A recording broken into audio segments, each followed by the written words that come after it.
No, it's 11 minutes. I timed it like 12 times today. I just want to say good evening and acknowledge folks in the room, Dr. Moynihan, Dr. Addenweiler, Dr. Curtis, Dr. Brockmeyer, congratulations. Kristen Lovett, I took your course. Yes. First one online, it was incredible. Okay. Dr. Burling, and then Diana and her team. I'm real pleased to be here tonight. You have no idea. I'd like to tell you a story about my life. A story that involves struggle and self-sacrifice that kept me from attending college in the traditional time frame. A story about how I had to take care of my brothers and my sisters and my invalid parents, and how there was not enough time or money for me to go to school, and how I was the one that everyone depended on, and how my sense of dedication and work ethic prioritized job over college. I'd like to, but I can't. I didn't go to college because I didn't want to. I just finished 12 years of Catholic school, the last 4 in an all-male high school.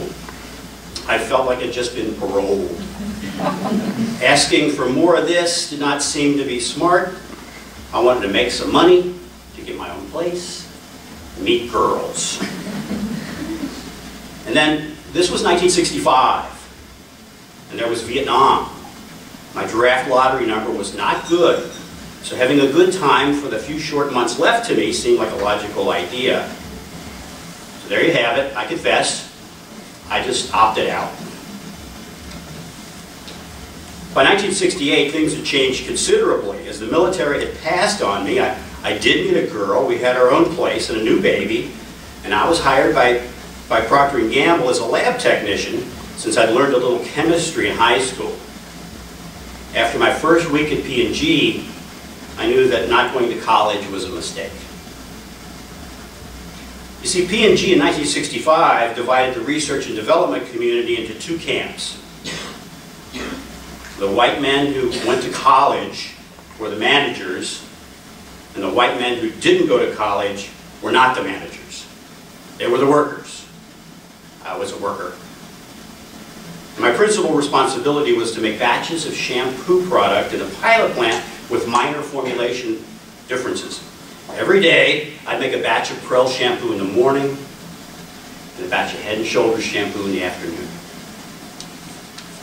These batches, of course, were used for stability testing and for formula optimization studies, but since no one had filled me in on the big picture, I had to ask why.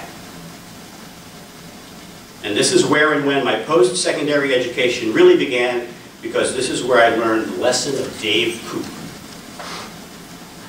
See, Dave was a chemical engineer from the University of Iowa or Kansas, someplace where they grow a lot of corn. And he wore a white shirt and tie every day, he had a flat top haircut, kept his pens in a pocket protector in that white shirt, carried a slide rule everywhere he went. Dave was a serious person, and Dave was an engineer. So the lesson. I asked Dave, I said, Dave, why am I making batches of shampoo every day?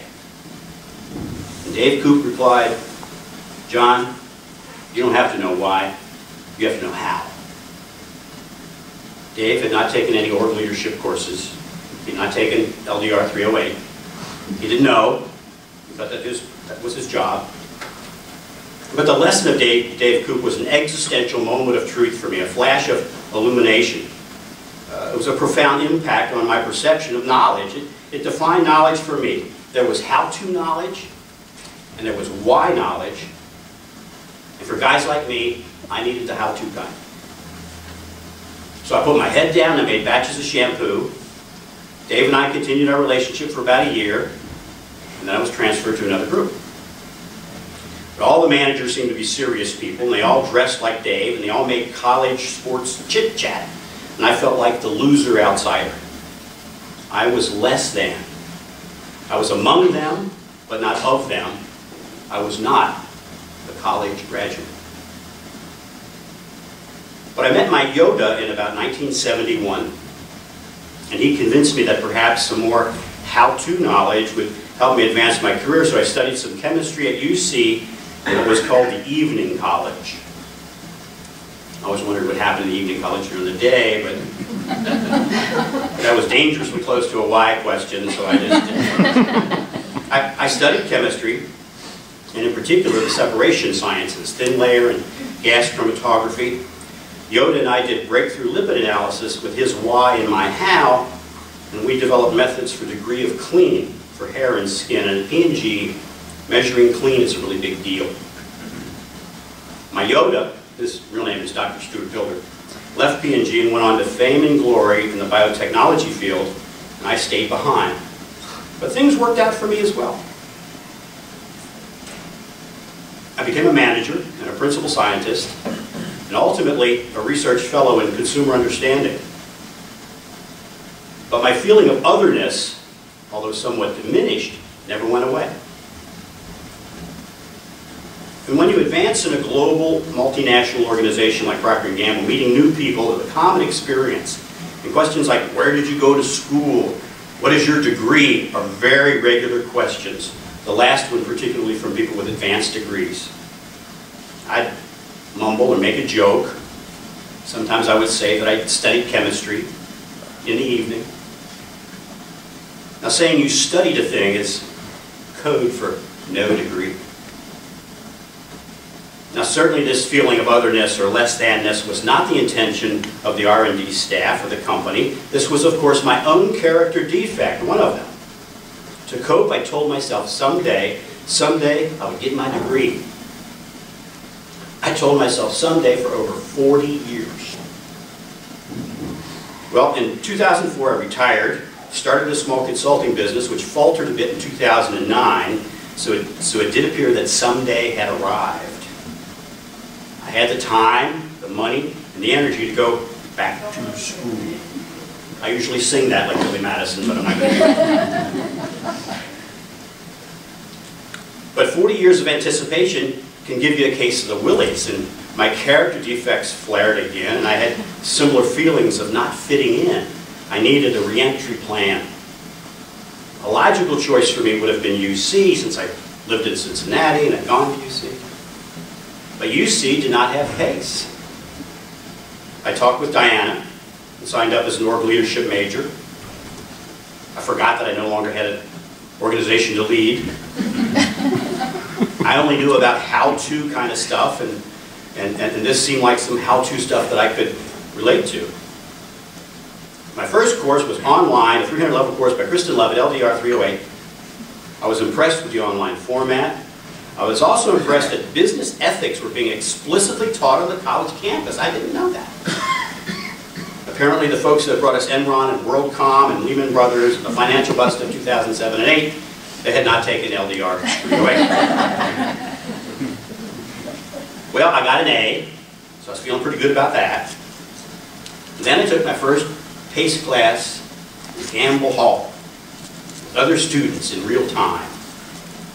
I was nervous again. But I was surprised when no one seemed to think my presence was extraordinary. The class was full of adults, mostly. And although I was in the upper age bracket, I was reasonably comfortable. And this was Christy Weiss's Sociology, Race, and Gender. This was not a how-to class. This was a why class. I learned why I had certain attitudes about race and gender. I learned that race and gender are social constructs, and this is why everybody's half crazy when it comes to race and gender. But I was hooked.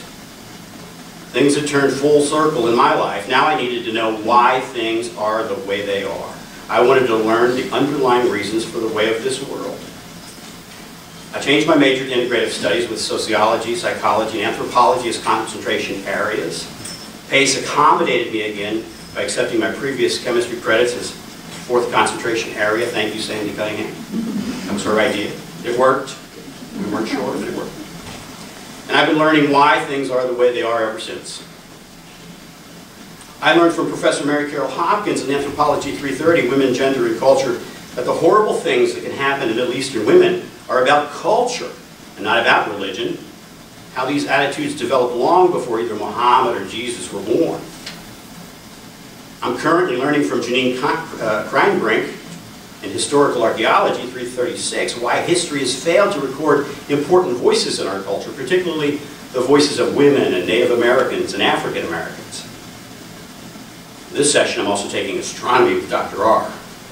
And I may be learning that I'm not much of an astronomer, but astronomy is about why and how and where and when. It's amazing stuff. It's an incredible course. It's over in the digital planetarium, and it's a real mind blower. But it's anthropology that has my attention, and if I take graduate courses, it'll be in anthropology. In anthropology, I can learn about all kinds of people, how culture developed and why we feel so similar and different at the same time. My first anthropology class was Katie Englert's Cultural Anthropology, which Katie teaches online from her home in Portland. Katie's a fascinating teacher who shares her experiences and her life through her photo essay website. I feel that I know Katie as a teacher and a friend, and we've never met in real time. She has been very encouraging to me, and if you get a chance, you should see her wonderful photos on the second floor of Landrum Hall that record her field work in Papua New Guinea. Thank you, Katie. So in closing, I'm grateful to the PACE program and to NKU for making my journey back to school easy and satisfying. I'm grateful to my family here tonight, my lovely wife Linda, my daughter Natalie and her son David. They're all 3 UK grads. Natalie has a master's degree. I'm very proud of her. I'm grateful to be able to share this with those 3 soon-to-be college students sitting over there, Brittany, Allison, and Courtney, 3 of my 5 granddaughters. And again, I'm grateful to Diana and the PACE team. And I'm grateful to you for listening. Thank you very much.